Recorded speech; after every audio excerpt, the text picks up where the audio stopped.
Last night I came home early from my shift, too wired to sleep, and the first thing I heard was laughter, his and hers, my boyfriend and my best friend, muffled but unmistakable through the thin apartment walls. I crept closer, thinking maybe they were planning something for my birthday next week. Instead, I heard my name. I heard him say, "No, you have to sound more sorry, she'll definitely cry if you do it like that." Then my best friend's voice, shaky and rehearsed, "I just think you deserve better than a guy who can commit." They were practicing breaking up with me. Together. I stood in the hallway, frozen, while they swapped lines, her, playing the confidant, him the apologetic boyfriend.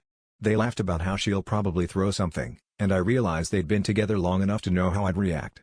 When I finally burst in, they didn't even look surprised. He stepped back, hands up like a cheap actor caught off stage, and she just stared at her shoes. My voice cracked as I demanded to know how long this had been going on. They couldn't answer, not really. Just stammered and shrugged while avoiding my eyes. I wanted to scream, throw everything we'd built out the window, but I just stood there, remembering all the times my best friend insisted he was like a brother and how he'd always told me I was too paranoid about them hanging out. Every fight we'd had in the last month replayed in my head, every time they both told me to calm down.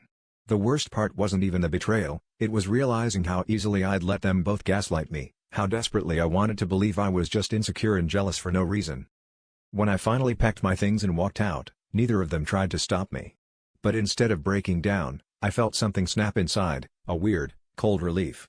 I'd spent years morphing myself into someone easy to love, someone who'd never be left. In that moment, I saw how much of myself I'd given away just to keep the illusion going. I wasn't crying, not really. I was free, and for the first time, I didn't care who would replace me, because I was finally ready to replace them.